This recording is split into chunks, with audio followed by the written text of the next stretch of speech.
শুরু হয়েছে।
সুপ্রিয় শিক্ষার্থীরা, আসসালামু আলাইকুম।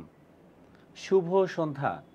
আর্টস কমার্স পাঠশালার অফিসিয়াল ফেসবুক পেজের পক্ষ থেকে আপনাদের সবাইকে স্বাগত জানাচ্ছি। আপনারা জানেন যে আমরা হচ্ছে মিশন এফবিএস 1.0 এই কোর্সকে সুন্দরভাবে বাস্তবায়ন করার জন্য আপনাদের স্বপ্নের ঢাকা বিশ্ববিদ্যালয় কিংবা অন্য যে কোনো পাবলিক বিশ্ববিদ্যালয়ে এফবিএস ফ্যাকাল্টিতে সুন্দরভাবে পৌঁছে দেওয়ার জন্য আমরা হচ্ছে ইতিমধ্যেই কিছু গাইডলাইন ক্লাস চালু করেছি। ধারাবাহিকভাবে আজকে হচ্ছে আমাদের উৎপাদন ব্যবস্থাপনা ও বিপণন, যেটাকে আমরা সহজে মার্কেটিং সাবজেক্ট হিসেবে চিনি, ওই সাবজেক্টে নিয়ে আমরা হচ্ছে একটা কোয়েশ্চেন ব্যাংক অ্যানালাইসিস ক্লাসের আয়োজন করেছি। ইতিমধ্যেই আমাদের সাথে অনেকেই লাইভ ক্লাসে যুক্ত হয়েছে। আদনান খান সালাম দিয়েছে। ওয়ালাইকুম আসসালাম আদনান খান। সিফাত বলছেন স্যার কেমন আছেন? সিফাত ভালো আছে ভাইয়া। মাইশা ওয়ালাইকুম আসসালাম ভাইয়া। আপনারা অনেককে মেনশন দিচ্ছেন, এটা ইতিবাচক। মুক্তা আক্তার সালাম দিয়েছে। ওয়ালাইকুম আসসালাম ভাইয়া। আপনারা সবাই একটু দ্রুত সব ফ্রেন্ডদের একটু মেনশন দিয়ে দেন, যাতে করে হচ্ছে আপনাদের পাশাপাশি আপনাদের বন্ধুরা আজকের ক্লাসটি করে অনেক বেশি বেনিফিটেড হতে পারে। ওকে, সো আজকে হচ্ছে আমাদের প্রোডাকশন ম্যানেজমেন্ট অ্যান্ড মার্কেটিং, বাংলায় আমরা যেটাকে বলে থাকি হচ্ছে উৎপাদন ব্যবস্থাপনা ও বিপণন। আমরা মোটামুটি জানি যে ঢাকা বিশ্ববিদ্যালয়ের বিজনেস ফ্যাকাল্টিতে বাংলা, ইংরেজি, অ্যাকাউন্টিং, ম্যানেজমেন্ট এই চারটা সাবজেক্ট আবশ্যিক থাকলেও ফিনান্স অথবা মার্কেটিং এই দুইটা সাবজেক্ট হচ্ছে অব্লিগেটরি হিসেবে থাকে। দ্যাট মিনস ফিনান্স অথবা মার্কেটিং যে কোনো একটাকে আমাদেরকে চয়েস করতে হয়। সো যাদের হচ্ছে এইচএসসিতে শুধু মার্কেটিং ছিল, তাদের প্রতি আমাদের সাজেশন থাকবে আপনারা ভর্তি পরীক্ষায় মার্কেটিংয়ে দাগাবেন। আর যাদের ফিনান্স এবং মার্কেটিং দুইটাই ছিল, তাদের কাছে তুলনামূলকভাবে যেই সাবজেক্টটা সহজ মনে হয় সেই সাবজেক্টটাই দাগাবেন। ওকে, আচ্ছা। সিফাত কমেন্ট করেছে স্যার আমরা বইগুলো কবে পাবো? কিছুক্ষণ আগেই হচ্ছে আমাদের অফিসিয়াল দায়িত্বে যিনি আছেন তার সাথে আমি আলোচনা করলাম বিষয়টা নিয়ে। তিনি জানিয়েছেন যে বইগুলো অলরেডি প্রেসে চলে গিয়েছে, মানে আমাদের প্রতিষ্ঠানের আনুষ্ঠানিকতা কমপ্লিট, জাস্ট প্রেস থেকে আসছে, আপনাদের হাতে পৌঁছাতে যেই কয়েকটা দিন সময় লাগে, জাস্ট একটু ধৈর্য ধরে অপেক্ষা করতে হবে, তারপর সেই চমৎকার বইটা আপনাদের হাতে চলে আসবে। ওকে, আচ্ছা। সো প্রথমেই হচ্ছে আমরা একটু খেয়াল করি যে মিশন এফবিএস 1.0 গত ক্লাসেও বলেছিলাম, আজকেও বলছি যে আমাদের মিশন এফবিএস 1.0-র সাথে আমরা জানি যে বেশিরভাগ স্টুডেন্টই এনরোল হয়ে গিয়েছেন। যারা এখনও দ্বিধাদ্বন্দ্বে ভুগছেন যে আমাদের মিশন এফবিএস 1.0-এ এনরোল হবেন কিনা, তাদের উদ্দেশ্যে বলতে চাচ্ছি যে আমাদের এখানে আছে এক ঝাঁক দক্ষ, মেধাবী, অভিজ্ঞ এবং আন্তরিক একটা শিক্ষক প্যানেল, যারা আপনাকে খুব সহজেই অন্য যে কোনো প্ল্যাটফর্মের তুলনায় খুব সহজেই ঢাকা বিশ্ববিদ্যালয় সহ যে কোনো পাবলিক বিশ্ববিদ্যালয়ের এফবিএস ফ্যাকাল্টিতে সুন্দর করে পৌঁছে দিতে পারবে। সো আপনারা চাইলেই আমাদের গাইডলাইন ক্লাসগুলো করে আমাদের টিচারদের দক্ষতা যাচাই করে নিতে পারেন এবং আস্থা রাখতে পারেন আমাদের উপর। আমরা আমাদের সর্বোচ্চ ডেডিকেশন দিয়ে আপনাদেরকে আপনাদের স্বপ্নের বিশ্ববিদ্যালয়ের এফবিএস ফ্যাকাল্টিতে পৌঁছে দিব। আচ্ছা, সিফাত বলেছে স্যার আমি তো শুধু ফিনান্স নিয়ে পড়েছি এইচএসসিতে। আচ্ছা সিফাত, আপনার প্রতি আমার সাজেশন হবে যদি এইচএসসিতে শুধুমাত্র ফিনান্স হয়ে থাকে তাহলে সেক্ষেত্রে আমি বলবো যে আপনি মার্কেটিংকে স্কিপ করেন। ঠিক আছে, সেক্ষেত্রে মার্কেটিংটা আপনার জন্য একটু রিস্কি হয়ে যাবে। ওকে, আচ্ছা ফাইন। সো এই হচ্ছে আমার ছোট্ট একটা পরিচয়, আপনাদের সাথে আছি আমি মুশফিক স্যার। বিশ্ববিদ্যালয়ে ভর্তি ইচ্ছু শিক্ষার্থীদের পড়াচ্ছি এক যুগেরও বেশি সময় ধরে। সো এখানে আমার ছোট্ট একটা পরিচয় তুলে ধরা আছে। আর সত্যি কথা বলতে আমার পরিচয় থেকে তো আর ইউনিভার্সিটিতে কোনো প্রশ্ন আসবে না, রাইট? সো আমার পরিচয়টা অতটা মুখ্য না, আমরা ক্লাস করে কতটা বেনিফিটেড হচ্ছি সেটা হচ্ছে বড় কথা। ওকে, আচ্ছা দেখুন, আজকে আমরা উৎপাদন ব্যবস্থাপনা ও বিপণন বা সহজে আমরা মার্কেটিং বলতে যে সাবজেক্টটাকে বুঝি সেই সাবজেক্টটা শুরু করার আগে আমরা এই সাবজেক্টের একটু খুঁটিনাটি বিষয়গুলো জেনে নেব। সে ফর এক্সাম্পল, এই মার্কেটিং সাবজেক্টটা কিন্তু বাংলাদেশের সকল বিশ্ববিদ্যালয়ে কভার করে না। ইনফ্যাক্ট কোন বিশ্ববিদ্যালয়ে কত মার্কের প্রশ্ন আসে, কোন বিশ্ববিদ্যালয়ে রিটেন আসে, কোন বিশ্ববিদ্যালয়ে এমসিকিউ রিটেন দুইটাই আসে, ঠিক আছে, বা কোন টপিকগুলো বেশি গুরুত্বপূর্ণ এগুলো আমাদের জানতে হবে। ওকে, সো প্রথমত আমরা যেটা করব সেটা হচ্ছে, আমরা যে কাজটা করব সেটা হচ্ছে ফার্স্ট অফ অল সাবজেক্টটা পড়ার আগে আমরা যে কাজটা করব সেটা হচ্ছে ইউনিভার্সিটি ইনফরমেশনগুলো দেখব। দেখুন, প্রথমে আমরা দেখব যে ঢাকা বিশ্ববিদ্যালয় এই উৎপাদন ব্যবস্থাপনা এবং বিপণন থেকে ঢাকা বিশ্ববিদ্যালয়ের প্রশ্ন আসে।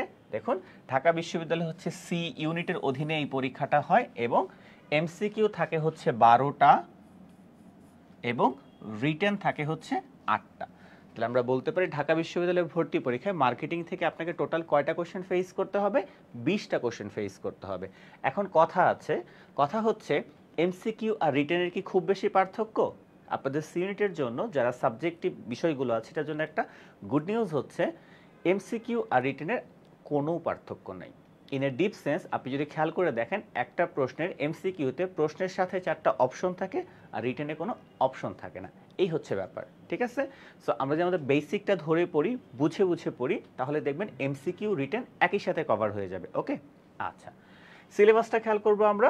সিলেবাসটা হচ্ছে মূলত হচ্ছে বিপণন, এরপরে হচ্ছে উৎপাদন ব্যবস্থাপনা।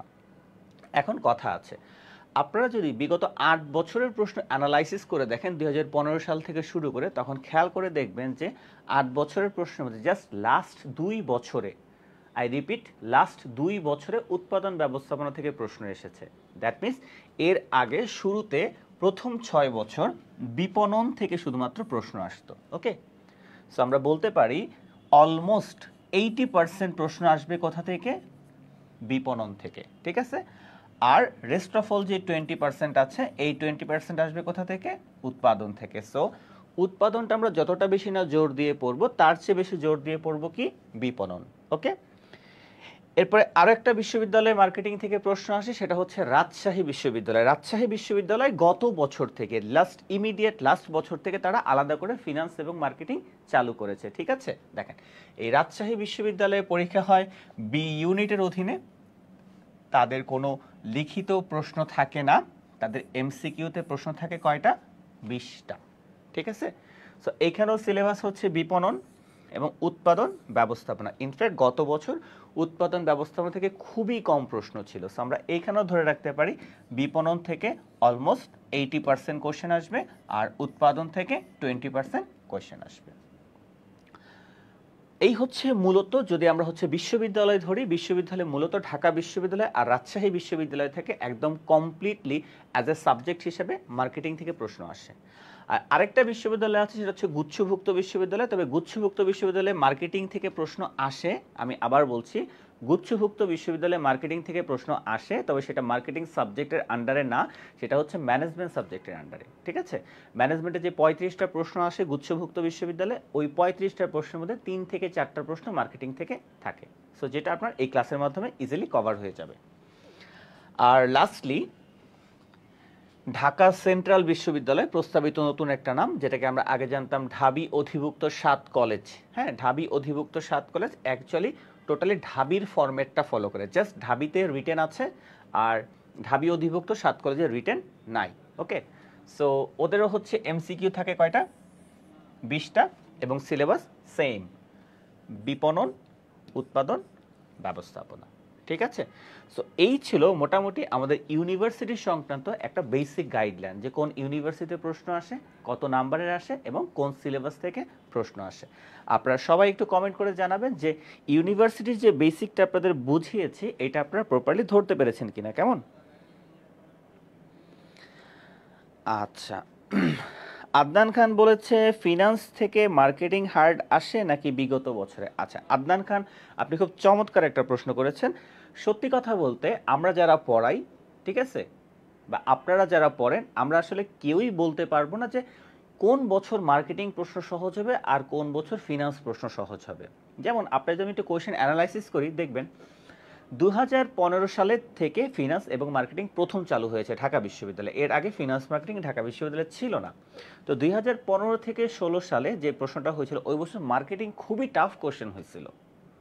মার্কেটিং খুবই টাফ কোশ্চেন হয়েছিল, বাট ফিনান্স একদম ইজি কোশ্চেন হয়েছিল। বাট 16, 17, 18, 19 এই টাইমটাতে আবার ফিনান্স প্রশ্ন কঠিন হওয়া শুরু করছে, মার্কেটিং প্রশ্ন ইজি হওয়া শুরু করছে। তো মজার বিষয় হচ্ছে আবার লাস্ট 3 বছর ধরে মার্কেটিং প্রশ্ন কঠিন হওয়া শুরু করছে, ফিনান্স প্রশ্ন সহজ হওয়া শুরু করছে। অ্যান্ড আপনিই বলেন, আপনার আমার হাতে কি আলাদিনের জাদুর চেরাগ আছে? আমরা কি বলতে পারবো যে কোন বছর মার্কেটিং সহজ হবে, কোন বছর ফিনান্স সহজ হবে? আমরা আসলে বলতে পারবো না, ইনফ্যাক্ট বলাটা উচিত না, রাইট?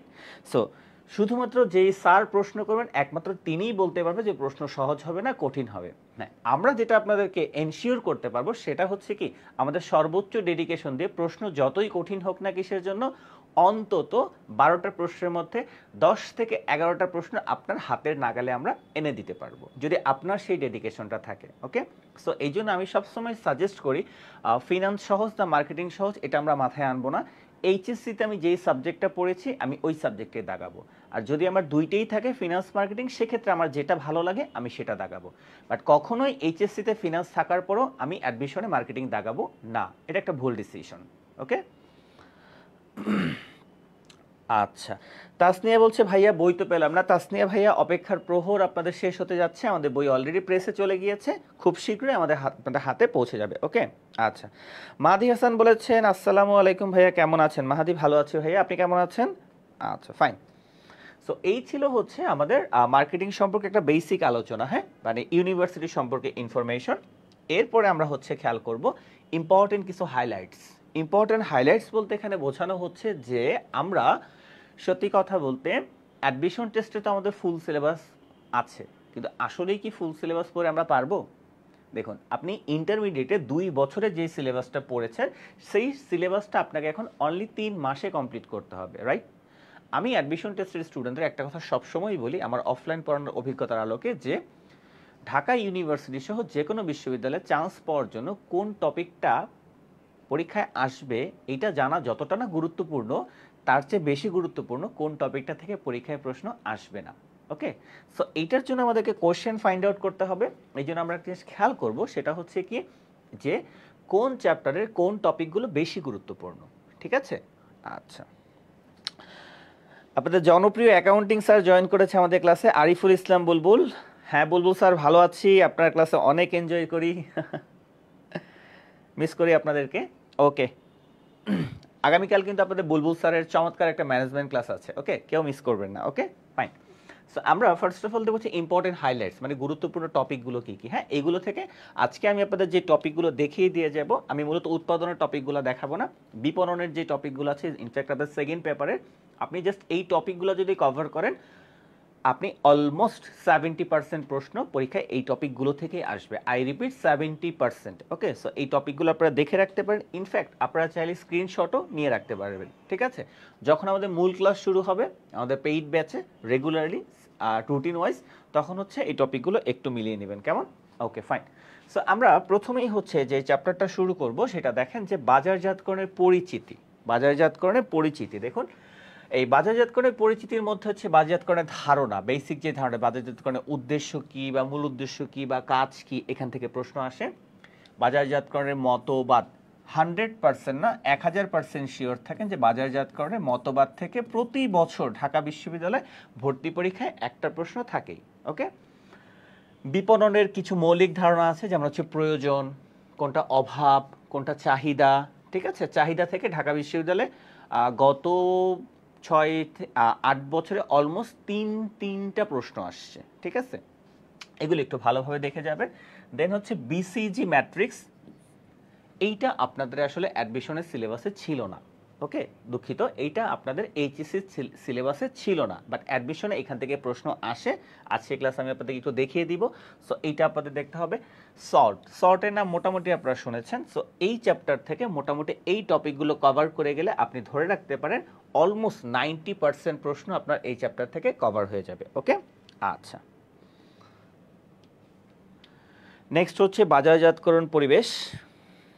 আচ্ছা, এই বাজারজাতকরণ পরিবেশ থেকে নর্মালি একটা প্রশ্ন 1 বছর গ্যাপ দিয়ে থাকে, ঠিক আছে, যে নিচের কোনটি ব্যষ্টিক পরিবেশের উপাদান, নিচের কোনটি সামষ্টিক পরিবেশের উপাদান, নিচের কোনটি ব্যষ্টিক পরিবেশের উপাদান, নিচের কোনটি সামষ্টিক পরিবেশের উপাদান, বা ব্যষ্টিক বা সামষ্টিক না বলে তারা এভাবেও বলতে পারে নিচের কোনটি অভ্যন্তরীণ পরিবেশের উপাদান, নিচের কোনটি বাহ্যিক পরিবেশের উপাদান, ঠিক আছে। আচ্ছা, ওকে ফাইন। দেন হচ্ছে বাজার ও বাজারের শ্রেণী বিভাগ, বাজার ও বাজারের শ্রেণী বিভাগ, খেয়াল করে দেখেন এই বাজার ও বাজারের শ্রেণী বিভাগ থেকে অলমোস্ট 1 বছর গ্যাপে এই প্রশ্ন আসে যে কোনটা ভোক্তা বাজার, কোনটা ব্যবসায় বাজার, ঠিক আছে, ব্যবসায় বাজার না বলে কি বলতে পারে, কোনটা শিল্প বাজার, ওকে, প্রাতিষ্ঠানিক বাজার, সরকারি বাজার, ইনফ্যাক্ট ভোক্তা বাজারের বৈশিষ্ট্য কি, ঠিক আছে, ব্যবসায় বাজারের বৈশিষ্ট্য কি, এখান থেকে বিগত বছরের প্রচুর প্রশ্ন এসেছে আমরা যদি বিগত বছরের প্রশ্নগুলো অ্যানালাইসিস করে থাকি, ওকে। আচ্ছা, দেন হচ্ছে পণ্য ও পণ্যের শ্রেণী বিভাগ, এইখান থেকে সবচেয়ে বেশি যে প্রশ্নটা আছে সেটা হচ্ছে পণ্যের শ্রেণী বিভাগ। গত বছরও ঢাবিতে প্রশ্ন আসছে, যেমন কোনটা শপিং পণ্য, ঠিক আছে, কোনটা সুবিধাজনক পণ্য, কোনটা লোভনীয় পণ্য, কোনটা জরুরি পণ্য, কোনটা সেবা পণ্য, ঠিক আছে, এই শ্রেণী বিভাগটা দেখে যাব। পণ্য ও সেবার যে বৈশিষ্ট্য, হ্যাঁ, অদৃশ্যমানতা, হ্যাঁ, তারপরে হচ্ছে আরও যে 3টা এক্সট্রা বৈশিষ্ট্য আছে পণ্য বা সেবার মানে কোন বৈশিষ্ট্যের আলোকে পণ্য থেকে সেবাটাকে আলাদা করতে পারি, এই জায়গাগুলো থেকে বেশ ভালো প্রশ্ন আসে, ঠিক আছে। এবং পণ্যের যে মূল্য নির্ধারণ কৌশলটা, বিভিন্ন মূল্য নির্ধারণের কৌশল আছে, একবার আমরা দামটা বাড়ায় ধরতে পারি, একবার আমরা কমায় ধরতে পারি, বা কিছু এনভায়রনমেন্ট আছে ওটার উপর ডিপেন্ড করে আমরা মূল্যটা নির্ধারণ করি। মূল্য নির্ধারণে অনেকগুলো কৌশল আছে, এগুলো থেকেও বিগত বছরে অনেক প্রশ্ন এসেছে। সো এইগুলো একটু ভালোভাবে দেখে যাবেন, ঠিক আছে, ওকে ফাইন। আচ্ছা, এই পণ্য ও পণ্যের শ্রেণী বিভাগ যখন হচ্ছে আমাদের কমপ্লিট হয়ে যাবে, দেন হচ্ছে আমরা দেখতে পারবো হচ্ছে এইটা হচ্ছে সবচেয়ে বেশি গুরুত্বপূর্ণ, যে বাজারজাতকরণ, প্রমোশন, মিশ্রণ বা মার্কেটিং মিক্স আমরা যেটাকে বলি। হ্যাঁ, দেখুন এই মার্কেটিং মিক্সের ক্ষেত্রে আমাদের এখান থেকে যে প্রশ্ন হয়, যেমন যে বিজ্ঞাপনের বিভিন্ন মাধ্যম আছে, সবচেয়ে পুরাতন মাধ্যম কোনটা, সবচেয়ে আধুনিক মাধ্যম কোনটা, প্রচার বলতে কি বোঝায়, ব্যক্তিক বিক্রয় বলতে কি বোঝায়, বিক্রয় প্রসার বলতে কি বোঝায়, ঠিক আছে, এই জায়গাগুলো থেকে আমাদের প্রচুর প্রশ্ন আসে, প্রচুর প্রশ্ন আসে, ঠিক আছে। সো এই জায়গাগুলো আমরা বেশ ভালোভাবে দেখে যাব। মোটামুটি আমি আপনাকে এই কয়েকটা চ্যাপ্টারে যে টপিকগুলো দেখালাম মোটামুটি ধরে রাখতে পারেন ঢাকা বিশ্ববিদ্যালয়ে ভর্তি পরীক্ষায় অলমোস্ট 70%, আই রিপিট 70% প্রশ্ন হচ্ছে এখান থেকে কভার হবে, ওকে। আচ্ছা,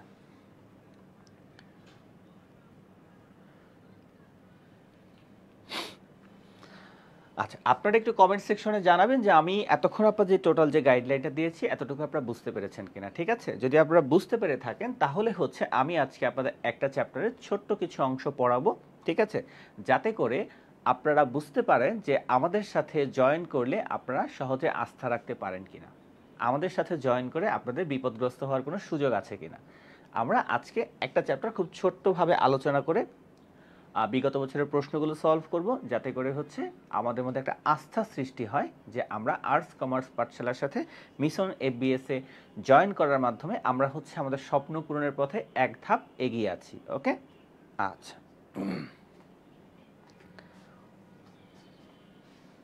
ওকে, হ্যাঁ, মাইশা বলেছে ক্লিয়ার ভাইয়া, ওকে ফাইন। আসুন তাহলে হচ্ছে আমরা আজকে একটা চ্যাপ্টার আপনাদের সাথে একটু পড়ার চেষ্টা করি, কেমন? আচ্ছা, সো তাহলে আপনারা বুঝতে পারবেন যে এইচএসসি টপিকের সাথে আমাদের অ্যাডমিশনের টপিকের কতটা মিল রয়েছে, ওই রিলেটেড আমরা কয়েকটা টপিক আলোচনা করব, দেন কিছু বিগত বছরের প্রশ্ন সলভ করব, দেন আপনাদের আশা করি ভয় অনেকটাই কেটে যাবে, ওকে। আচ্ছা, দেখুন, আচ্ছা, প্রথম চ্যাপ্টার হচ্ছে বাজারজাতকরণের পরিচিতি। হ্যাঁ, এখান থেকে মেইনলি যে প্রশ্নগুলো আসে এই টপিকগুলো থেকে, যে বাজারজাতকরণের ধারণা, বাজারজাতকরণের বিভিন্ন মতবাদ, মৌলিক ধারণা, বিসিজি ম্যাট্রিক্স আর হচ্ছে সর্ট অ্যানালাইসিস। আপনাদের আমি বলেছিলাম শুরুর দিকে যে বাজারজাতকরণের বিভিন্ন মতবাদ আছে, যেমন উৎপাদন মতবাদ, বিপণন মতবাদ, সামাজিক বাজারজাতকরণ মতবাদ, এরকম অনেকগুলো মতবাদ আছে না?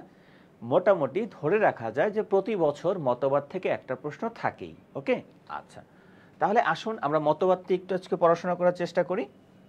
ওকে, সো ফার্স্ট অফ অল হচ্ছে মতবাদ দেখার আগে আমরা বাজারজাতকরণ ধারণা নিয়ে একটি কথা বলবো। দেখুন, বাজারজাতকরণ ধারণা থেকেও কিন্তু প্রশ্ন আসে। বিগত বছর আমরা ঢাবির প্রশ্ন যদি একটু অ্যানালাইসিস করে থাকি তাহলে আমরা দেখব। দেখুন যে ফার্স্ট অফ অল আমার বাজারজাতকরণ বা বিপণনের ডেফিনেশনটা কি, হ্যাঁ খেয়াল করেন। বলেছে উৎপাদিত পণ্য সামগ্রী, উৎপাদিত পণ্য সামগ্রী। তার মানে একটা সহজ জিনিস আমার মাথায় সেট হয়ে যাচ্ছে, সেটা কি? বাজারজাতকরণের কাজ শুরু হয় কখন? পণ্য উৎপাদনের পর থেকে। তার মানে বাজারজাতকরণের কাজ নয় কোনটি? উৎপাদন। তার মানে উৎপাদন কখনো বাজারজাতকরণের কাজ বা কার্যাবলীর ভিতরে অন্তর্ভুক্ত হবে না। বাজারজাতকরণের কাজটা শুরু হবে কখন? একটা পণ্য উৎপাদন হওয়ার পর। তাহলে দেখুন কি বলেছে, উৎপাদিত পণ্য সামগ্রী উৎপাদনকারীর কাছ থেকে বিভিন্ন বাণিজ্যিক কাজ। বিভিন্ন বাণিজ্যিক কাজগুলো কি হতে পারে? পরিবহন, গুদামজাতকরণ, পর্যায়িতকরণ, প্রমিতকরণ, এই কাজগুলো কমপ্লিট করার মাধ্যমে যখন এই পণ্যটা ক্রেতা বা ভোক্তার হাতে পৌঁছে দিব, ওইটার সামগ্রিক যে কাজ সেটাই হচ্ছে বাজারজাতকরণ। তাহলে আমরা সহজ ভাষায় বলতে পারি, একটা পণ্য উৎপাদন হওয়ার পর থেকে শুরু করে ক্রেতা বা ভোক্তার হাতে পৌঁছানোর আগ পর্যন্ত আমাকে যে কাজগুলো এক্সিকিউট করতে হয়, এই কাজগুলোর সামটাই হচ্ছে কি? বাজারজাতকরণ বা মার্কেটিং বা বিপণন। ওকে, আচ্ছা, এরপরে দেখেন যে এটি ক্রেতার প্রয়োজন নির্ধারণ করে এবং সেই অনুযায়ী পণ্যদ্রব্য ও সেবা সরবরাহ করে। দ্যাট মিনস ভোক্তা কি চাচ্ছে, ক্রেতা কি চাচ্ছে, গ্রাহক কি চাচ্ছে, এই জিনিসটাকে মাথায় রেখে তারা মার্কেটে প্রোডাক্ট নিয়ে আসে এবং সেই অনুযায়ী তাদেরকে সেবা দিয়ে থাকে। এবং ফাইনালি দেখেন বাজারজাতকরণের মেইন উদ্দেশ্যটা কি? উদ্দেশ্য হচ্ছে ক্রেতাদের অভাব পূরণের মাধ্যমে, ক্রেতাদের অভাব পূরণের মাধ্যমে বা পণ্যের উপযোগ সৃষ্টির মাধ্যমে কি অর্জন করা? ভোক্তা সন্তুষ্টি অর্জন করা। দ্যাট মিনস বাজারজাতকরণের মূল উদ্দেশ্য কিন্তু মুনাফা অর্জন না। এখন আপনি বলবেন, স্যার মুনাফা অর্জন না করলে প্রতিষ্ঠান চলবে কিভাবে? ওরা মুনাফাকেটে ফোকাস করে না, ওরা ফোকাস করেছে ক্রেতার সন্তুষ্টি। কারণ ক্রেতার সন্তুষ্টি অর্জন হলে আমার মুনাফা তো অটোমেটিক্যালি অর্জন হবে, রাইট? তার মানে বলা হচ্ছে কি, বাজারজাতকরণের মূল উদ্দেশ্য কি? বাজারজাতকরণের মূল উদ্দেশ্য হচ্ছে ক্রেতা বা ভোক্তা সন্তুষ্টি অর্জন করা। সো এই ছিল হচ্ছে আমাদের বাজারজাতকরণ সম্পর্কে একটু বেসিক কিছু আলোচনা। আসুন আমরা বিগত বছরে কিছু কোয়েশ্চেন সলভ করার চেষ্টা করি। আসুন কোয়েশ্চেন নাম্বার 1 আপনারা একটু সলভ করার চেষ্টা করেন।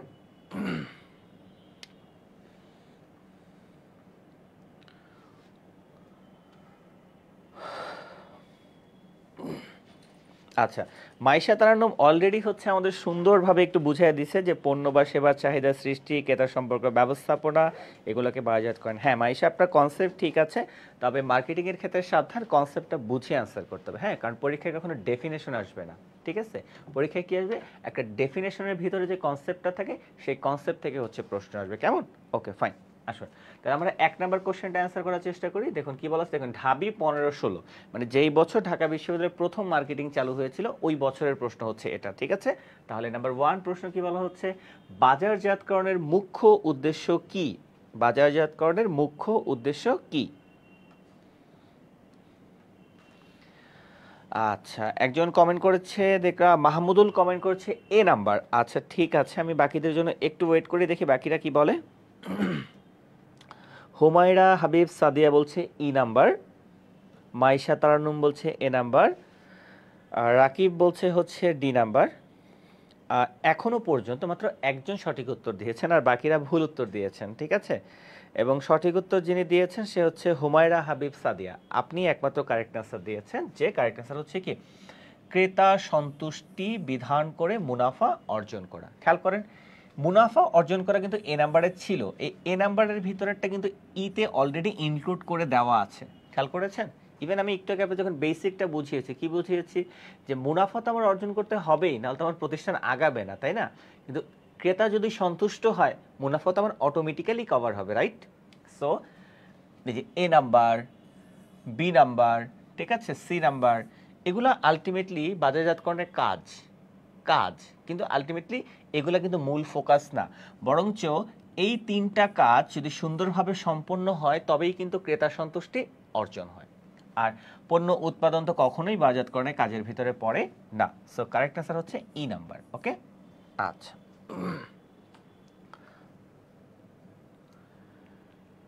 নেক্সট কোশ্চেন, ঢাবি 21-22, এটা খুব স্ট্যান্ডার্ড একটা প্রশ্ন ঢাকা বিশ্ববিদ্যালয়ের, আপনারা একটু দেখেন অ্যান্সার করতে পারেন কিনা। হ্যাঁ, একটু ঠান্ডা মাথায় চিন্তা করেন, আশা করি অ্যান্সার করতে পারবেন।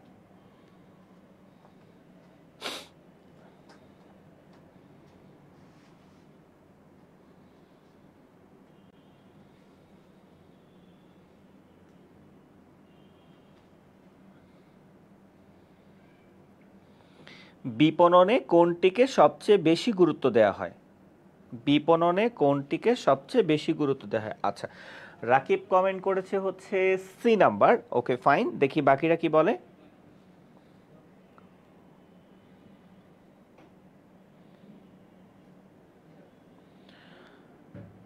জেনিত সালাম দিয়েছেন। হ্যাঁ, ওয়ালাইকুম আসসালাম ভাইয়া, ভালো আছি, আপনি কেমন আছেন?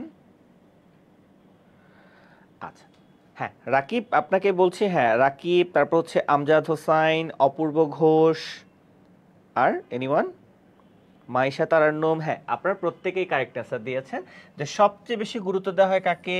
ভোক্তাকে। কেন? কারণ বাজারজাতকরণের মূল উদ্দেশ্য কি? ক্রেতা বা ভোক্তা সন্তুষ্টি, রাইট? তার মানে হচ্ছে স্থান, মূল্য, পণ্য এগুলোকে আমরা গুরুত্ব দিব, কিন্তু সবচেয়ে বেশি ফোকাস করব কাকে? ভোক্তাকে। ঠিক আছে, কারণ স্থানকে সুন্দরভাবে আমি যদি চুজ করতে পারি, মূল্যটা ভালো মতো ঠিক করতে পারি, পণ্যটা যদি ভালো মতো কোয়ালিটিফুল দিতে পারি, সেক্ষেত্রে আমার ভোক্তা অটোমেটিক্যালি সন্তুষ্ট হবে। ঠিক আছে, সো কারেক্ট অ্যান্সার হচ্ছে সি নাম্বার। ইনফ্যাক্ট এই প্রশ্নে যারা অ্যান্সার দিয়েছেন প্রত্যেকেই সঠিক উত্তর দিয়েছেন। Okay fine. নাম্বার 3, দেখছেন বাজারজাতকরণ কাকে বলে? এখান থেকে কি ভর্তি পরীক্ষায় কোনো প্রশ্ন আসছে? কোনো প্রশ্ন আসে না, কিন্তু দেখেন বাজারজাতকরণ কাকে বলে এখান থেকে জাস্ট কনসেপ্টটা থেকে কতগুলো প্রশ্ন আসছে। এই জন্য বলি সংজ্ঞা আমি মুখস্থ করব, বাট সেটা অবশ্যই বুঝে বুঝে কনসেপ্ট সহকারে। ঠিক আছে, আমরা হচ্ছে আর্টস কমার্স পাঠশালা আপনাদের এই কাজটার প্রতি সবচেয়ে বেশি গুরুত্ব দিব, যে আমরা ডেফিনেশন শেখাবো ঠিক আছে, কিন্তু এই ডেফিনেশনটা একদম বেসিক বুঝে বুঝে আমরা করব। এবং বেসিক বুঝলে সবচেয়ে বড় অ্যাডভান্টেজ কি জানেন? প্রশ্ন যতই কঠিন হোক না কিসের জন্য, প্রশ্ন কমন পড়ার দরকার নেই, আপনি কারেক্ট অ্যান্সার করতে পারবেন। আপনার কি প্রশ্ন কমন পড়া জরুরি না অ্যান্সার কারেক্ট করা জরুরি? নিশ্চয়ই অ্যান্সার কারেক্ট করা জরুরি। এই জন্য আমরা হচ্ছে কনসেপ্টের প্রতি বেশি জোর দিব। ঠিক আছে, ওকে। কোয়েশ্চেন নাম্বার 3 এর অ্যান্সার অলরেডি চলে এসেছে, তরিকুল ইসলাম রাকিব। আচ্ছা দেখি বাকিরা কি বলে। হ্যাঁ, রাকিব প্রথমটা ভুল উত্তর দিলে এখন সঠিক উত্তর দেওয়া শুরু করেছে, এটা ভালো। অপূর্ব ঘোষ বলেছে B number, Maisha Tarannum B number. আচ্ছা, ম্যাক্সিমাম বি এর পক্ষে ভোট আসছে, দেখি বি এর ঘটনা কি, সত্য না মিথ্যা। হ্যাঁ, কারেক্ট অ্যান্সার হচ্ছে বি নাম্বার, ভোক্তা সন্তুষ্টি। কেন? দেখেন কি বলেছে, ভোক্তাদের সাথে দীর্ঘমেয়াদী সম্পর্ক সৃষ্টি। দ্যাট মিনস হচ্ছে একটা অস্থায়ী কাস্টমারকে আপনি একটা স্থায়ী কাস্টমারে রূপান্তর করবেন, তাহলে সেক্ষেত্রে কি অবশ্যই সেই কাস্টমার আপনার আচরণে বা আপনার প্রোডাক্ট পেয়ে আপনার প্রতি সন্তুষ্ট হতে হবে, তাই না ব্যাপারটা? এই জন্য আলটিমেটলি কারেক্ট অ্যান্সার হচ্ছে কি ভোক্তা সন্তুষ্টি। আচ্ছা, কোয়েশ্চেন নাম্বার 4, এটা হচ্ছে আপনাদের অনেকেরই জানার কথা। ইনফ্যাক্ট আচ্ছা, এটা আমি একটু পরে বলি, হ্যাঁ, এটা এখন না বলি, আগে আপনারা অ্যান্সারটা করেন। হ্যাঁ,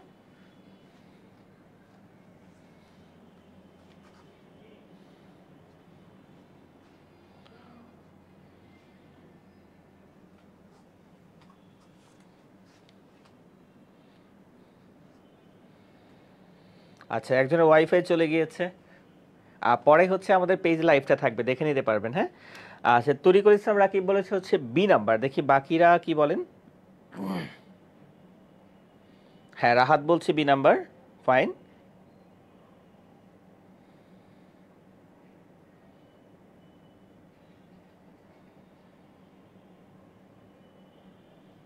আচ্ছা দেখুন, হ্যাঁ আমজাদ বলছে বি নাম্বার, ওকে। হ্যাঁ, Sadia B number, Apurba Ghosh B number. হ্যাঁ, আপনাদের answer correct, Philip Kotler, Philip Kotler. ঠিক আছে, ইনফ্যাক্ট এইখানে যে ভদ্রলোকের ছবিটা দেওয়া আছে এই ভদ্রলোকই হচ্ছেন আমাদের ফিলিপ কটলার। ঠিক আছে, দেখেন তার চুলগুলা কত সিল্কি, তাই না? আচ্ছা, তো এই যে ফিলিপ কটলার সম্পর্কে যে তথ্যটা দিতে চেয়েছিলাম, আপনি যদি ঢাকা বিশ্ববিদ্যালয়ে মার্কেটিং বিভাগে পড়াশোনা করেন, আপনি এই ভদ্রলোকের বই পড়বেন। বুঝতে পেরেছেন? এই ভদ্রলোকের লেখা বই আপনি বাকি একাডেমিক লাইফে পড়বেন। সো এই ভদ্রলোক ফিলিপ কটলার হচ্ছে আধুনিক বিপণনের জনক। আচ্ছা, এখন দেখেন আমরা বাকি অপশনগুলো একটু জানি। পিএফ ড্রাকার উনি কিসের জনক? উনি হচ্ছে এমবিও, এটা আমরা ম্যানেজমেন্ট ক্লাসে পড়েছি, ম্যানেজমেন্ট বাই অবজেক্টিভ। এটার জনক হচ্ছে পিটার এফ ড্রাকার বা পিএফ ড্রাকার। এরপরে হচ্ছে দেখেন আব্রাহাম মাসলো, এটা আপনাদের ম্যানেজমেন্টের প্রেষণা অধ্যায়ের একটা অধ্যায় উনি তত্ত্ব দিয়েছেন, সেটা হচ্ছে চাহিদা সোপান তত্ত্ব।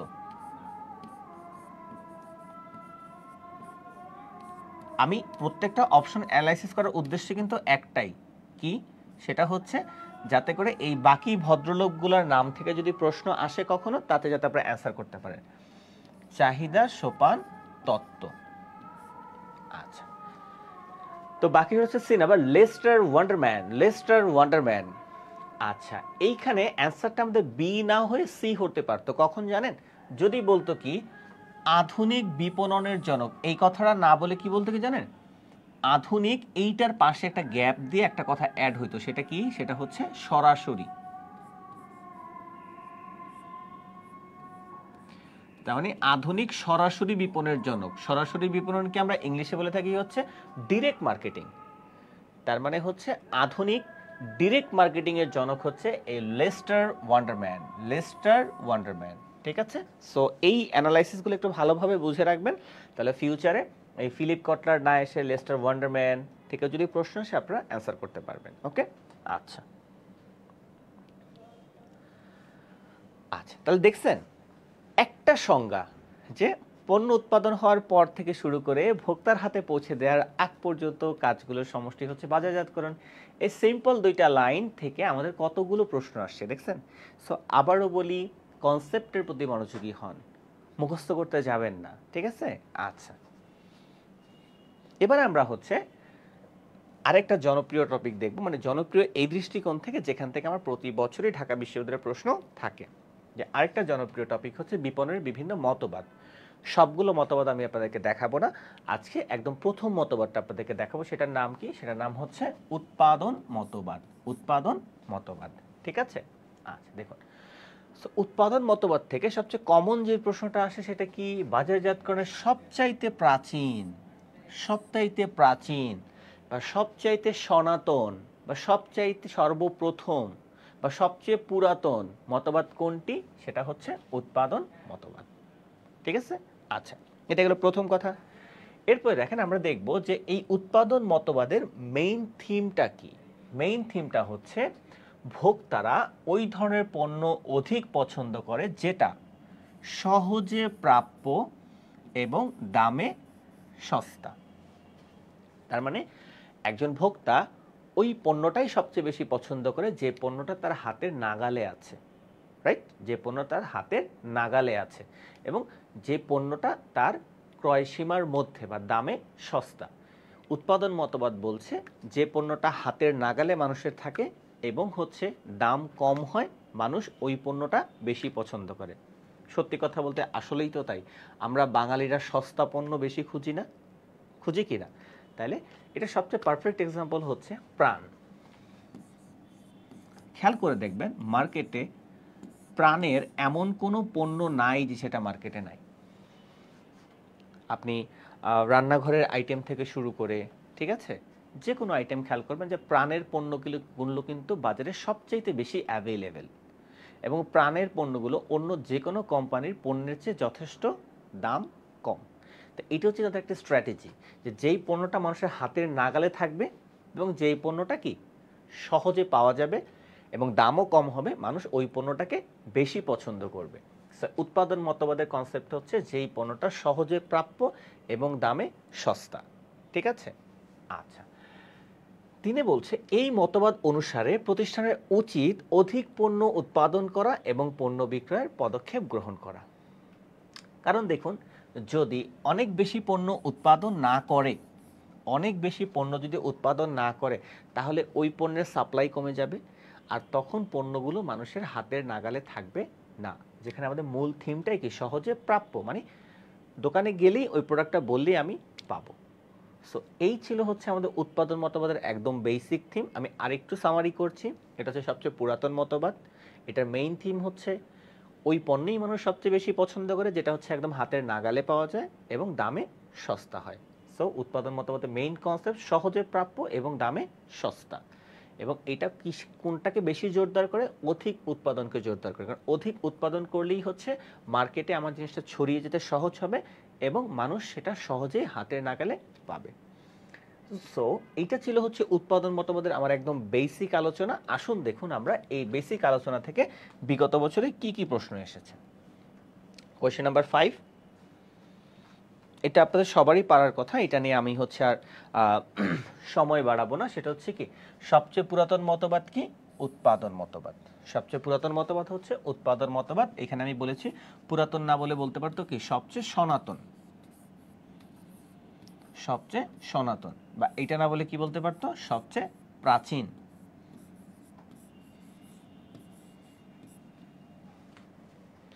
আচ্ছা, কোয়েশ্চেন নাম্বার 6, হ্যাঁ এটা একটু সলভ করার চেষ্টা করেন। হ্যাঁ, কোয়েশ্চেন 5 আর করতে হবে না, আপনারা কোয়েশ্চেন 6টা সলভ করেন দেখি।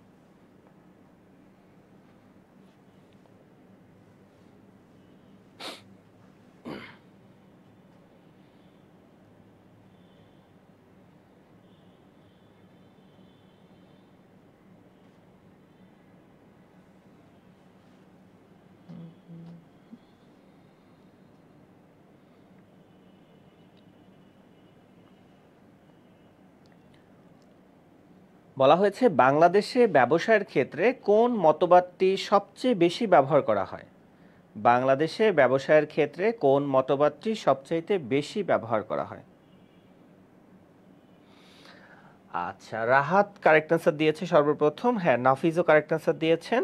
হ্যাঁ, আমি আপনাদের ক্লাসে একটু আগে বলেছি যে আমরা বাঙালিরা কোন পণ্য সবচেয়ে বেশি পছন্দ করি? যেই পণ্যটার দাম কম, রাইট? সস্তা জিনিস আমরা বেশি খুঁজি না বাঙালিরা, এটাই তো একটু আগে বললাম। তাহলে বাংলাদেশে কোন মতবাদ সবচেয়ে বেশি ব্যবহার হবে? সেটা হচ্ছে উৎপাদন মতবাদ। কেন? কারণ উৎপাদন মতবাদ হচ্ছে যেটা দামে সস্তা বা কম দাম সেটাকে সাপোর্ট করে। ওকে, আচ্ছা,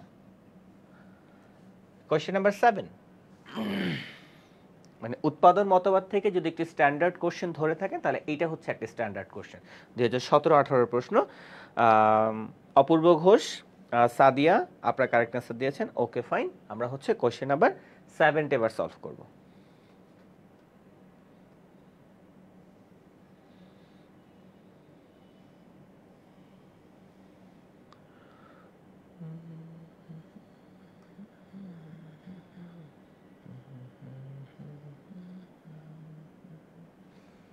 ক্রেতারা ওই সকল পণ্য ক্রয় করবে যেগুলো যোগান পর্যাপ্ত, পণ্যের মূল্য ক্রেতাদের ক্রয় ক্ষমতার মধ্যে। তাহলে পণ্যের মূল্য যদি ক্রেতাদের ক্রয় ক্ষমতার মধ্যে হয় তাহলে হচ্ছে কি, নিশ্চয়ই এটা দাম কম বা দামে সস্তা। তাহলে দামে সস্তা কোন মতবাদকে সাপোর্ট করে? সেটা হচ্ছে উৎপাদন মতবাদ। আমাদের কারেক্ট আনসার দিয়েছে হচ্ছে রাকিব, হ্যাঁ রাহাত আপনারা কারেক্ট আনসার দিয়েছেন। ওকে, হ্যাঁ হুমায়রা হাবিব সাদিয়া আপনিও কারেক্ট আনসার দিয়েছেন। ওকে ফাইন, হ্যাঁ নাফিজও কারেক্ট আনসার দিয়েছেন। আচ্ছা, আমরা হচ্ছে এই কোশ্চেনটা একটু সলভ করার চেষ্টা করি তো দেখি। এটা 2015-16 প্রশ্ন। যথেষ্ট স্ট্যান্ডার্ড বলবো না, মোর দেন standard.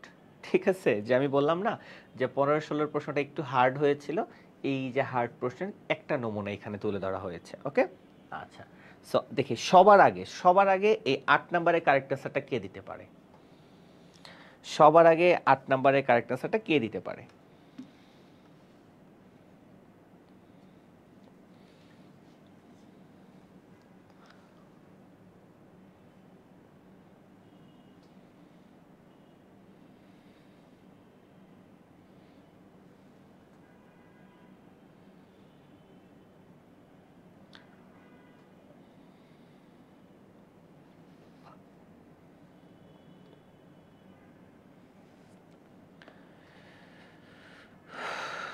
Question number 8 correct answer question number 8 এই নাফিজ আপনি 9 কই পেলেন 8 তো হ্যাঁ আচ্ছা না কোয়েশ্চেন নাম্বার 8 এর অ্যান্সার অলরেডি একজন দিয়েছে দুইজন দিয়েছে কারেক্ট অ্যান্সার সর্বপ্রথম যিনি দিয়েছেন সে হচ্ছে হুমায়রা হাবিব সাদিয়া অফলাইন ক্লাস থাকলে আপনার জন্য একটা হাততালির ব্যবস্থা করতাম হ্যাঁ অর্ণব ঘোষ আপনি কারেক্ট অ্যান্সার দিয়েছেন দেখুন এখানে অ্যাকচুয়াল কারেক্ট অ্যান্সার হচ্ছে E number actual correct answer হচ্ছে ই নাম্বার আমি আপনাকে প্রত্যেকটা অপশনই অ্যানালাইসিস করে দিচ্ছি হ্যাঁ দেখুন নাম্বার 1 বলছে যখন পণ্যটি অযাচিত আমরা জানি অযাচিত পণ্য মানে কি অযাচিত পণ্য মানে হচ্ছে সেই পণ্য যেই পণ্য আমি খুব বেশি বিপদে না পড়লে কিনি না তার প্রথম এক্সাম্পল হচ্ছে শুনতে খারাপ লাগবে সেটা কি সেটা হচ্ছে কাফনের কাপড় কাফনের কাপড় এই কাফনের কাপড় কি কেউ শখ করে কেনে এই জন্য বললাম যেই পণ্য মানুষ খুব বেশি বিপদে না পড়লে কখনো কেনে না একটা নতুন লেখকের বই প্রকাশ হয়েছে আপনি খুব বেশি কেউ যদি আপনাকে জোরাজোরি না করে বা ওই নতুন লেখক যদি আপনার পরিচিত না হয় টাকা খরচ করে একদম নতুন লেখকের প্রকাশিত বই কি আপনি কখনো কিনবেন না এই জন্য এগুলো হচ্ছে অযাচিত পণ্য কোন পণ্য যে পণ্যগুলো সম্পর্কে মানুষ খুব একটা জানে না বা জানলেও ওটা কেনার জন্য খুব একটা আগ্রহ দেখায় না যদি খুব বেশি বিপদে পড়ে তবেই ওই পণ্যটা কিনে সেটা হচ্ছে অযাচিত পণ্য ওকে আচ্ছা এরপরে বলছে বি নাম্বার যখন পণ্যের মান উন্নয়ন প্রয়োজন এটা আসলে উৎপাদন মতবাদের কনসেপ্ট না এটা পরবর্তী আরেকটা মতবাদের কনসেপ্ট সি নাম্বার যখন পণ্যের সরবরাহ থেকে চাহিদা বেশি থাকে এটাও হবে না এবার খেয়াল করেন ডি নাম্বার পণ্যটি যখন ইম্পালস পণ্য ঠিক আছে ইম্পালস পণ্যের বাংলা হচ্ছে লোভনীয় পণ্য ইম্পালস পণ্যের বাংলা হচ্ছে লোভনীয় পণ্য স্যার মিনিং ঠিক আছে না ইম্পালসের বাংলা লোভনীয় ইম্পালস পণ্য হচ্ছে লোভনীয় পণ্য ঠিক আছে আমি কিন্তু আমার হচ্ছে ইংলিশ স্যারের কাছ থেকে মানে অ্যাপ্রুভাল নিয়ে নিছি যে আমি আসলে ভুল বলি নাই ওকে ফাইন সো লোভনীয় পণ্য কোনগুলো যেগুলো দেখলে হচ্ছে নরমালি হচ্ছে যেমন হচ্ছে বাচ্চাদের খেলনা হ্যাঁ আমাদের মেয়েদের জন্য হচ্ছে যে রাস্তার পাশে আমাদের ফুচকা বা চটপটি এগুলো হচ্ছে কি পণ্য লোভনীয় পণ্য what ever so correct sir E number কেন দেখেন বলেছে যে যখন পণ্যমূল্য অত্যাধিক হয় এবং পণ্যমূল্য কমাতে উৎপাদনশীলতা বাড়ানোর প্রয়োজন দ্যাট মিনস যখন পণ্যের দাম অধিক হয় তখন মানুষ কিনতে আগ্রহী থাকে না তখন বাধ্য হয়ে কি করতে হয় পণ্যের দাম কমাতে হয় মানে মানুষের হাতের নাগালে রাখতে হয় এবং এটা উৎপাদন মতবাদের concept and that's why correct answer হচ্ছে ই নাম্বার ওকে সো আশা করি এই প্রশ্নটা অনেকেরই হয়তো কঠিন লেগেছে লাগাটাই স্বাভাবিক এইজন্য আমি পুরো 5টা অপশন আপনাদেরকে ধরে ধরে বুঝাই দিলাম হ্যাঁ ওকে সো এই ছিল হচ্ছে আমাদের উৎপাদন মতবাদ নিয়ে হচ্ছে আমাদের একটা আলোচনা সো এইভাবে হচ্ছে আমরা আমাদের ক্লাসে আপনাদের ফার্স্ট অফ অল হচ্ছে বেসিকটা পড়াবো দেন ওই রিলেটেড বিগত বছরের কিছু অ্যাডমিশন টেস্টের প্রশ্ন সলভ করব যাতে করে আপনার প্রিপারেশন একদম A to Z সম্পন্ন হয় ওকে আসুন এবারে আমরা আরেকটা গুরুত্বপূর্ণ টপিক দেখব BCG ম্যাট্রিক্স এটা ফুল ফর্ম হচ্ছে বোস্টন কনসাল্টিং গ্রুপ আমাদের যখন পেইড ব্যাচে ক্লাস শুরু হবে মানে একদম প্রথম থেকে তখন হচ্ছে আমরা এই টপিকগুলো আরও বিস্তারিত পড়াবো জাস্ট যেহেতু এখান থেকে প্রশ্ন আসছে এবং সবচেয়ে মানে অ্যালার্মিং বিষয় হচ্ছে এইটা আপনাদের এইচএসসিতে ছিল না ইনফ্যাক্ট শর্ট সিলেবাস কেন আপনি লং সিলেবাস খুঁজলেও এটা পাবেন না বাট এখান থেকে অ্যাডমিশন টেস্টের প্রশ্ন আসে আচ্ছা সো আমরা আজকে হচ্ছে বিসিজি ম্যাট্রিক্সটা একটু বোঝার চেষ্টা করব দেখুন এই যে বিসিজি ম্যাট্রিক্স এই বিসিজি ম্যাট্রিক্স অনুযায়ী একটা কোম্পানির কন্ডিশন 4 ধরনের হতে পারে number 1 star number 2 cash cow number 3 question mark number 4 dog 4টা সিচুয়েশন হতে পারে মার্কেটের একটা প্রতিষ্ঠানের বাজারের কন্ডিশন 4টা সিচুয়েশনের হতে পারে আচ্ছা এখন আমি আপনাদের শুরু থেকেই বলছি আমরা আপনাদেরকে মুখস্থ করাবো না খেয়াল করেন আপনি যদি এই রিলেটেড বিগত বছরের প্রশ্নটা দেখেন কি বলেছে এই যে নিম্ন বাজার বৃদ্ধির হার এবং তুলনামূলকভাবে উচ্চ বাজার শেয়ার দখলকারী ব্যবসা বা পণ্যকে কি বলা হয় ঠিক আছে তাহলে আপনি জাস্ট হচ্ছে আমার আগের স্লাইড থেকে এইটা মিলায় নেন এই যে নিম্ন বাজার প্রবৃদ্ধির হার এবং তুলনামূলক উচ্চ বাজার শেয়ার তো এটাকে আমরা কি বলছি এটাকে আমরা বলছি হচ্ছে ক্যাশ কাউ এটাকে আমরা কি বলছি? Cash cow. তাহলে আমি ইজিলি এই দুইটা দেখে আমি বলতে পারছি কি ক্যাশ কাউ। তাহলে এখানে আমাদের কারেক্ট আনসার কি হবে? Cash cow. এখন সত্যি কথা বলতে আপনাদের মুখস্থ করার জন্য আমি এই স্লাইডটা নিয়ে আসি নাই, ওকে? আপনাদের মুখস্থ করার পারপাসে আমি এই স্লাইডটা আনিনি। এখন আপনারা হচ্ছে আমাকে কমেন্ট সেকশনে জানাবেন যে আপনারা কি এটা জাস্ট সিম্পলি মুখস্থ করলেই চলবে, এরকম কিছু না, আপনারা পুরোটা হচ্ছে একদম কনসেপ্ট অনুযায়ী বুঝতে চান, যাতে করে ফিউচারে এইটা আপনি সহজে ভুলে না যান। এটা আপনারা যদি কমেন্ট সেকশনে আমাকে জানান যে স্যার আমরা বুঝতে চাই, আপনি এক্সপ্লেইন করে দেন, দেন আমি এক্সপ্লেইন করে দেবো। আদারওয়াইজ জাস্ট হচ্ছে আপনারা মেমোরাইজ করেই হচ্ছে অ্যান্সার ফাইন্ড আউট করতে পারবেন। যেমন উচ্চ বাজার প্রবৃদ্ধির হার একই সাথে তুলনামূলক উচ্চ বাজার শেয়ার, এটাকে কি বলা হয়? এটাকে স্টার বলা হয়ে থাকে, ঠিক আছে? ওকে, সো কমেন্ট করেন আপনারা।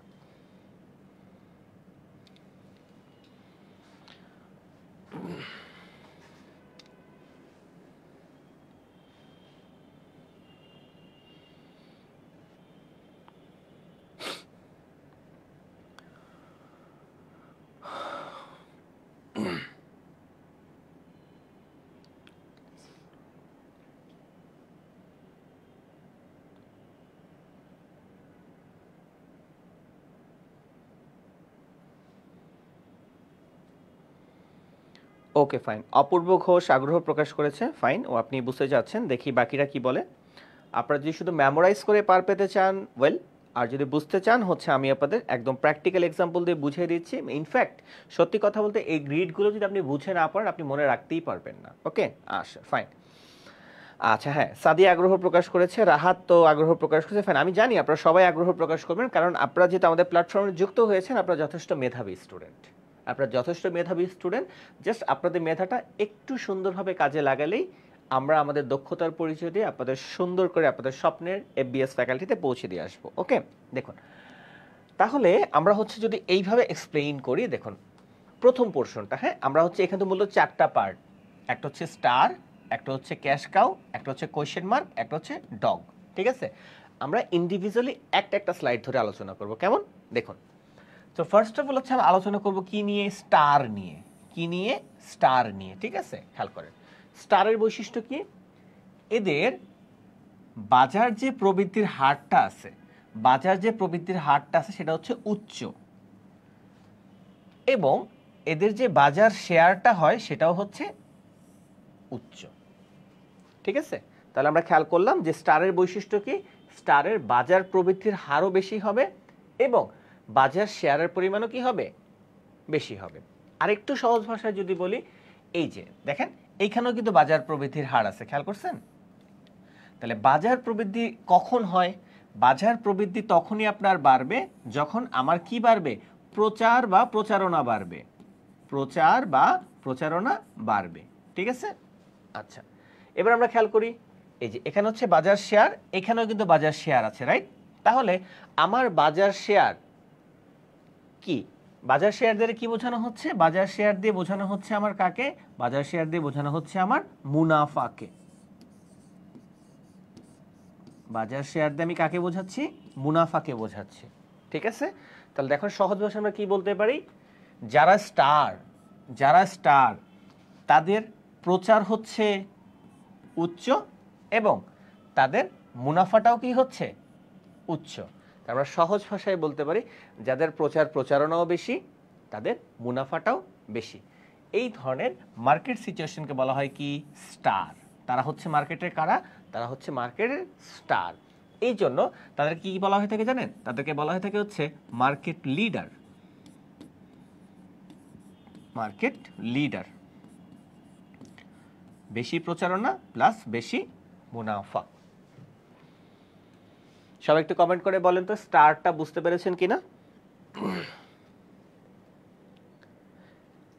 এর ফাঁকে আমি আপনাদের একটা প্র্যাকটিক্যাল এক্সাম্পল দিই, হ্যাঁ? দেখেন এই যে পাশে সুন্দর করে একটা মাম পানির বোতল দেয়া আছে, খেয়াল করেছেন? একটা মাম পানির বোতল দেয়া আছে। স্টারের এক্সাম্পল হচ্ছে মাম পানি। মাম পানির বাজারে প্রচারণাও যেমন, তাদের প্রফিটও সবচাইতে বেশি। যে কোনো পানির বোতলের প্রফিটের চেয়ে মামের পানির প্রফিটের পরিমাণ সবচাইতে বেশি। বুঝতে পেরেছেন? অন্য যে কোনো পানির বোতল বিক্রি করলে দোকানদারদের 50% লাভ থাকে, কিন্তু মাম পানি বিক্রি করলে 50% না, তাদের খুব সম্ভবত 10% বা 5% লাভ থাকে। তার মানে কোম্পানির প্রফিটটা বেশি কার? মামপানির। এবং মামপানির নিশ্চয়ই প্রচার প্রচারণা ব্র্যান্ডিং কৌশলও নিশ্চয়ই ভালো অন্য যে কোনো পানির কোম্পানির তুলনায়। এই জন্য বলা হচ্ছে মামপানি হচ্ছে আমার স্টার। ঠিক আছে, এই ক্ষেত্রে যদি মামপানি আমার স্টার হয় সেক্ষেত্রে কোম্পানির ডিসিশন কি হবে? তারা হচ্ছে এটাকে কি করবে? বিল্ড করবে। কি করবে? বিল্ড করবে।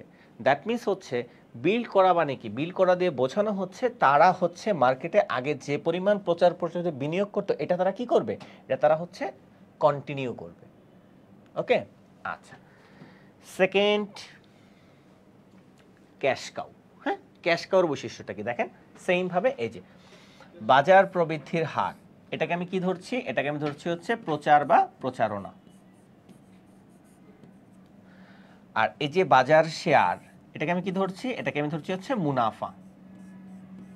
এটা হচ্ছে সবচেয়ে মজার কনসেপ্ট। হ্যাঁ, দেখেন এই কনসেপ্ট অনুযায়ী কি দাঁড়াচ্ছে যে আমার প্রচার প্রচারণা কি হবে? নিম্ন, কিন্তু মুনাফা হবে কি? উচ্চ। ব্যবসায়ীরা কিন্তু এইটাই চায়, রাইট? এটা চায় না বলেন? যে আমার অত বেশি প্রচার প্রচারণা থাকবে না, আমি মার্কেটে এমন একটা পজিশন ক্রিয়েট করব, আমি অত বেশি প্রচার প্রচারণা করব না, কিন্তু আলটিমেটলি আমার প্রফিট হবে বেশি। ঠিক আছে, তো এই সিনারিওটাই হচ্ছে ক্যাশ কাউ। এটার পারফেক্ট এক্সাম্পল হচ্ছে কোকা কোলা। এটার পারফেক্ট এক্সাম্পল কি? Coca Cola. দেখবেন মার্কেটে কোমল পানীয়র মধ্যে কোকা কোলার চেয়ে বেস্ট সেলার কেউ নাই।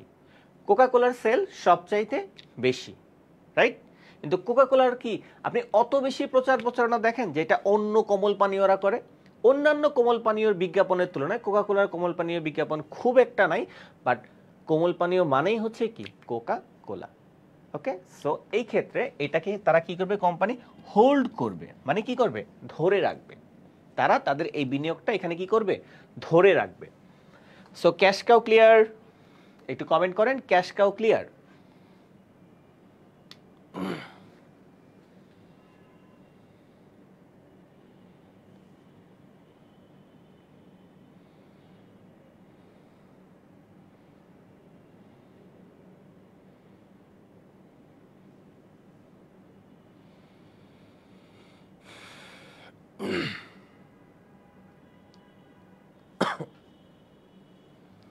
আপনারা যদি ক্যাশ কাউটা বুঝে থাকেন তাহলে বলেন যে ক্যাশ কাউ ক্লিয়ার, তাহলে হচ্ছে আমি আমার পরবর্তী পার্টটায় চলে যাব। হ্যাঁ,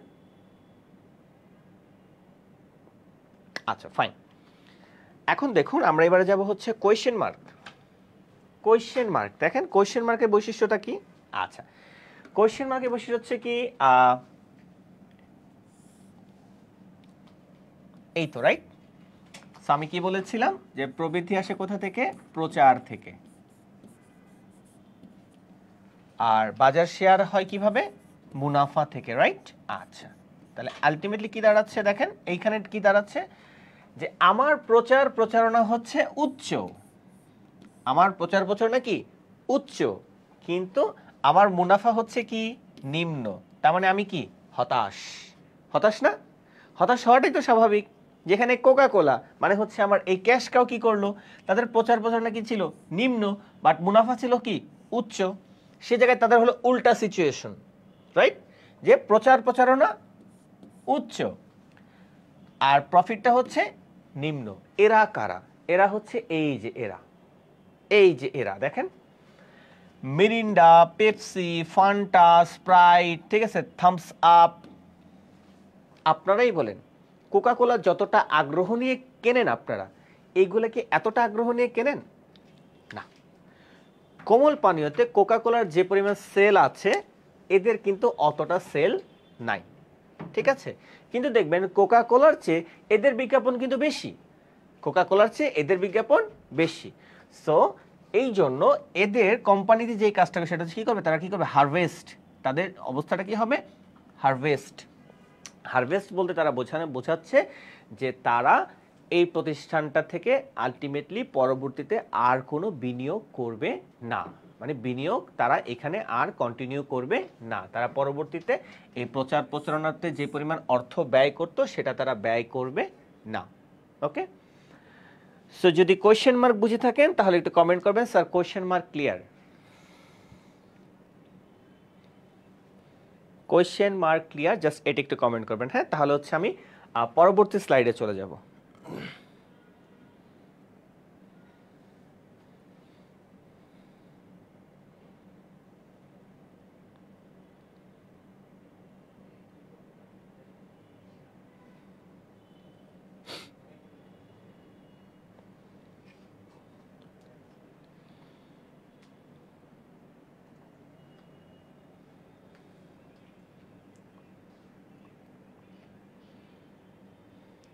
ওকে ফাইন, লাস্ট পোর্শন সেটা হচ্ছে ডগ।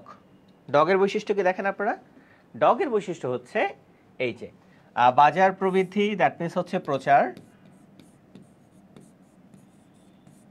ঠিক আছে, আর এই হচ্ছে বাজার শেয়ার, দ্যাট মিনস এটা হচ্ছে মুনাফা। এটা হচ্ছে চিরন্তন সত্য। কি দেখেন যে প্রচার প্রচারণাও নিম্ন, আর এদিকে মুনাফাটাও কি নিম্ন। এটাই তো স্বাভাবিক, তাই না? প্রচার প্রচার যদি নিম্ন হয়, মুনাফা তো নিম্ন হবে, এটাই স্বাভাবিক, ঠিক আছে। তো এই সিনারিওকে আমরা কি বলি? এই সিনারিওকে আমরা বলি হচ্ছে ডগ, ঠিক আছে। এখন ডগের পারফেক্ট এক্সাম্পল হচ্ছে এই যে দেখেন পেপসি আমাদের পরিচিত, বাট এখানে পেপসির উপরে কি লেখা? পেপসির উপরে লেখা হচ্ছে ডায়েট, ডায়েট পেপসি। আপনারাই বলেন তো আমরা কয়জন এই ডায়েট পেপসির অ্যাড দেখছি, আর কয়জনই এই ডায়েট পেপসি বা ডায়েট কোক এগুলো আমরা কয়জনই বা খাই? আমরা কিন্তু খুব একটা খাই না, তাই না? ইনফ্যাক্ট হয়তো আজকে অনেকে নতুন নাম শুনতেছেন যে স্যার ডায়েট পেপসিও আছে, ডায়েট কোকও আছে। তার মানে কি এই যে ডায়েট পেপসি, ডায়েট কোক, ঠিক আছে, বা যে জিরো ক্যাল বা সুগার ফ্রি হচ্ছে কোক, এরকম যে প্রোডাক্টগুলো আছে, যে এগুলো কিন্তু খুব একটা প্রচার প্রচারণা থাকে না এবং এগুলোর সেলও খুব একটা থাকে না। সো যাদের প্রচার প্রচারণা নাই এবং ওই পরিমাণ সেলও নাই, তারা হচ্ছে কারা? তারা হচ্ছে ডগ। ওকে, ওকে ফাইন। সো এবারে হচ্ছে আপনারা আমাকে একটু সবাই কমেন্ট করে জানাবেন যে বিসিজি ম্যাট্রিক্স খুব সুন্দর করে বুঝতে পেরেছেন কিনা। বিসিজি ম্যাট্রিক্স আপনারা প্রপারলি বুঝতে পেরেছেন কিনা। দেখুন আমি কিন্তু চাইলে আপনাদের এই বিসিজি ম্যাট্রিক্সটা জাস্ট ধরে ধরে মুখস্থ করায় দিতে পারতাম, বাট সেটা আমি করিনি। একদম টোটালি প্র্যাকটিক্যাল কিছু এক্সাম্পল দিয়ে আপনাদের হচ্ছে বুঝিয়ে দিয়েছি। ইনফ্যাক্ট এই মার্কেটিং ক্লাসে এরকম অনেকগুলো গ্রিড আপনারা পাবেন, শুধু বিসিজি ম্যাট্রিক্স না, মোটামুটি আরও 5 থেকে 7টার মতো গ্রিড পাবেন, যে এরকম 4টা মেইন পয়েন্ট থাকবে, সাইডে এই পয়েন্টগুলো থাকবে। সো ওগুলো মুখস্থ করলে আপনি পারবেন না। ওকে, ওগুলো হচ্ছে আপনি একদম প্র্যাকটিক্যাল এক্সাম্পল দিয়ে দিয়ে বুঝতে হবে, যাতে করে আপনি পরীক্ষার হল পর্যন্ত মাথায় রাখতে পারবেন। ওকে, আচ্ছা, Apurba Ghosh sir short syllabus অনুযায়ী প্রশ্ন আসবে। অপূর্ব ঘোষ মার্কেটিংয়ের ক্ষেত্রে শর্ট সিলেবাস অনুযায়ী মোটামুটি আপনি ধরে রাখতে পারেন অ্যারাউন্ড 70% কোশ্চেন কমন পাবেন। বাট শর্ট সিলেবাস ধরে আপনার সফলতা আসবে না, আপনার সফলতার জন্য ফুল সিলেবাস লাগবে। বাট শর্ট সিলেবাস থেকে আপনার মেজরিটি প্রশ্ন আসবে, স্পেশালি মার্কেটিংয়ে 70% প্রশ্নই হচ্ছে শর্ট সিলেবাস থেকে আসে। ওকে, সো যারা যারা এতক্ষণ আমার সাথে ক্লাস করেছেন, আপনারা প্লিজ একটু কমেন্ট সেকশনে জানাবেন যে আজকের ক্লাসটা করে আপনারা প্রপারলি বুঝতে পেরেছেন কিনা, বা মার্কেটিং সম্পর্কে প্রপারলি একটা গাইডলাইন পেয়েছেন কিনা, এবং একই সাথে জানাবেন যে আজকের ক্লাসটা করার পরে আপনাদের কনফিডেন্সটা বেড়েছে কিনা, মার্কেটিং দাগানোর জন্য বা অ্যাডমিশন টেস্টের ভীতিটা কমেছে কিনা। ঠিক আছে, যদি কথাবার্তা নেগেটিভ হয় অবশ্যই সেটাও কমেন্ট সেকশনে জানাবেন, কারণ আপনারা নেগেটিভ কমেন্ট করলে আমরা আমাদেরকে শুধরে নিতে সহজ হবে। ঠিক আছে, আমরা সমালোচনা নেয়ার পক্ষে। ওকে, সো আপনারা সবাই একটু কষ্ট করে কমেন্ট সেকশনে জানাবেন যে আজকের ক্লাসের মাধ্যমে আপনাদের মার্কেটিং ক্লাসের ওভারভিউ সুন্দরভাবে সম্পন্ন হয়েছে কিনা, বা যেই টপিকগুলো হচ্ছে অ্যাডমিশনের সাথে কানেক্টেড এগুলো সুন্দরভাবে বুঝতে পেরেছেন কিনা, বা যদি কোনো নেগেটিভ কথাবার্তা থেকে থাকে সেক্ষেত্রেও সেটাও হচ্ছে আপনারা কমেন্ট সেকশনে জানাবেন। ওকে,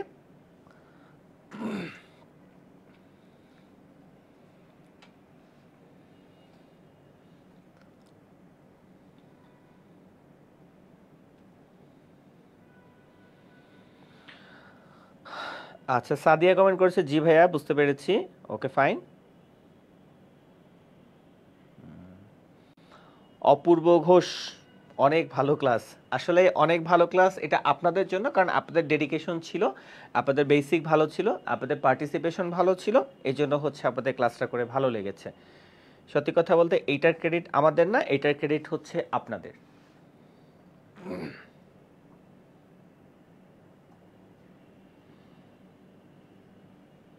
রাহাত থ্যাংক ইউ রেসপন্স করার জন্য। আপনারা যদি এইভাবে হচ্ছে আমাদের সাথে থাকেন, ঠিক আছে, সেক্ষেত্রে আপনারা আরও বেশি বেনিফিটেড হতে পারবেন, আমরা কথা দিচ্ছি। কারণ আমরা আমাদের সর্বোচ্চ ডেডিকেশন দিয়ে চেষ্টা করব আপনাদের স্বপ্নের ঢাকা বিশ্ববিদ্যালয়ের বিজনেস ফ্যাকাল্টিতে পৌঁছে দেওয়ার জন্য, ঠিক আছে। সো আপনাদেরকে সবাইকে ধৈর্য ধরে ক্লাস করার জন্য অনেক অনেক ধন্যবাদ। আর আজকের ক্লাস করে আপনারা যদি বেনিফিটেড হয়ে থাকেন, প্লিজ কৃপণতা করবেন না, কারণ আল্লাহ তাআলা কৃপণদের পছন্দ করেন না। আপনারা ক্লাসটাকে কী করবেন, শেয়ার করে দিবেন, ঠিক আছে। আচ্ছা ঠিক আছে, সাদিয়া বলছে ভাইয়া আপনি অনেক ভালো করে বোঝান। ভাইয়া আপনাদের ঢাকা বিশ্ববিদ্যালয়ে চান্স পাওয়ালে হচ্ছে আমাদের কি হবে, আমাদের আর্টস কমার্স পাঠশালার সুনামটা আরও বাড়বে, রাইট।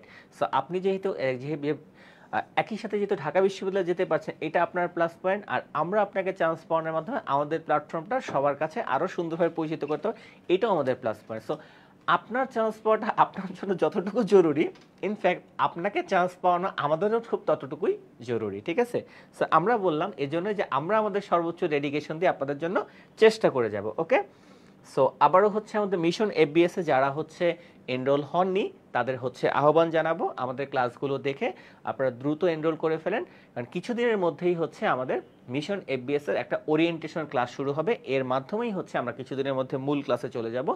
সো আপনাদের সবার জন্য অনেক অনেক শুভকামনা রইল, সুস্থতার জন্য অনেক অনেক দোয়া রইল। ইনশাআল্লাহ নেক্সট কোনো ক্লাসে আপনাদের সাথে আবারও দেখা হবে। আর আগামীকাল আপনাদের বুলবুল স্যারের হচ্ছে ম্যানেজমেন্ট ক্লাস আছে, কেউ মিস করবেন না, খুব চমৎকার একটা ক্লাস হবে। সে পর্যন্ত সবাই ভালো থাকবেন, সুস্থ থাকবেন, টেক কেয়ার।